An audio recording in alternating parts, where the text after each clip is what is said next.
Jeffrey tries a gratitude journal, but it just seems that he can't find anything to write. He breaks his mind every morning trying to find things to write. He gives up after 2 days. What do you think he does? Yes, you're right. Scroll on TikTok and Instagram till 11 a.m.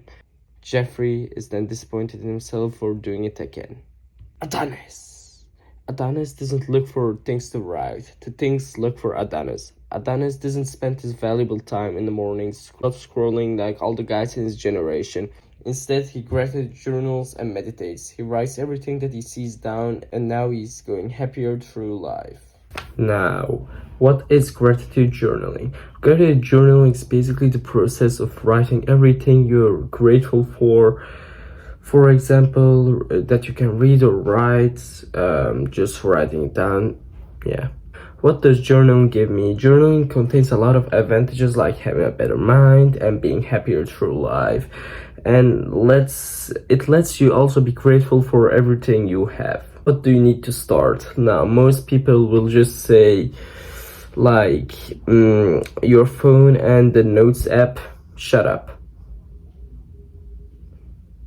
If you do it on phone, it's just not as efficient as on like doing pen and paper. There's a difference between doing it on phone and doing it on paper. So the difference is, let's say on paper you write around 40 words each minute, and if you want to write fast, you need to write correct, so you need to think more about the words, so you're gonna be more focused on those words and on those things that you are grateful of. On the other hand, if you do it on phone, you can type it double as fast, or even for the fast typers, triple as fast. That means about 100 words each minute. Now, this looks good at first glance, but it's actually not helping you because you don't think as much when writing it down, so you just write it down and skip it, and just, yeah.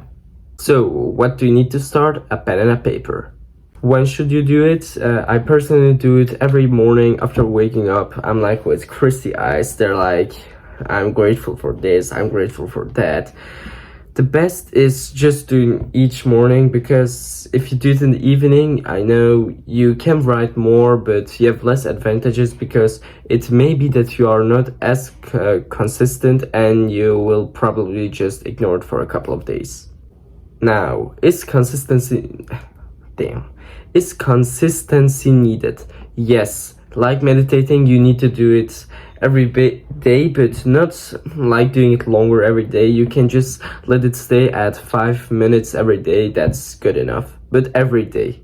Do I need to reread it later? Now, this question, even you could answer that. If you think it's good, yeah, do it. If you think it's helping more, do it. But if not, just, yeah, why doing that as a time waste? Think of new things. Now, can you write the same things? Come on, bro. You can find anything else to write on the whole world that you're grateful for yourself or for others. It's easy. Just think of different subjects, like one day think about your skills, for example, reading, and the other day think about your sport routine, like how good you are in sports, if you are having a lot of body fat or not.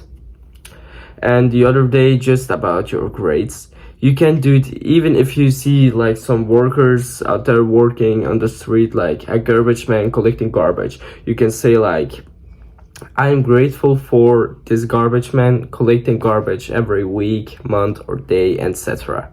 Do I need to write in full sentences? Come on, bro. Ask yourself, have you asked that to yourself in your head in this video? If you did, sorry, but you're lazy. You just need to write like a couple more words. It isn't that hard. It is also not summing up. If you sum it up, you have less advantages, and don't think about it that much. You have to write in full advantages, otherwise you won't see, maybe you won't see any advantages. That's the worst case.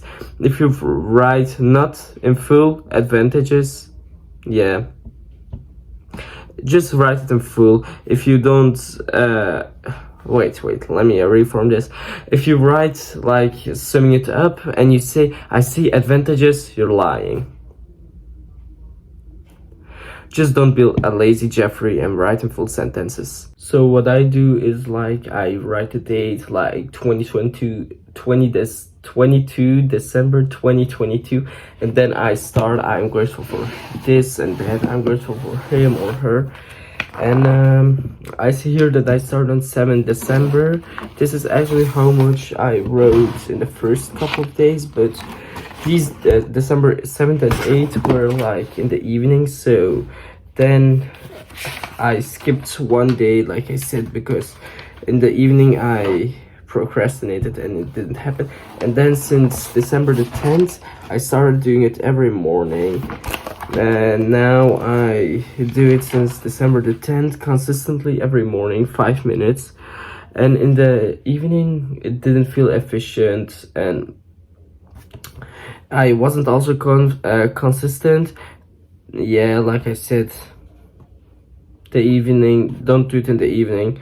And did I say this already? Yeah. Also, while I'm here, what I meant by pen and paper is like pen and a notebook. Just grab a notebook, it doesn't matter which one, and start writing in it. Okay, so let's summarize everything. What is gratitude journaling? It is writing everything you're grateful for on a piece of paper. The advantages are better mind and happier overall. And what do you need? A pen and a notebook. When should you do it? Every morning. Is consistency needed? Yes. Do I need to reread it? Yes, if you want. And can I write the same things? No, don't be lazy. Do I need to write in full sentences? Yes, again, don't be lazy. And one reminder, take it seriously. Don't be like, I'm grateful for this, I'm grateful for that, even though you're not grateful for them, because that's gonna mess up your mind and you don't want that. So for the end of this video, I want to talk about deep journaling. If you already journaled, that's great, but did you hear about deep journaling? It's a form of journaling about bad things, but I will talk about that in later videos. Do the hard work, especially when you don't feel like it.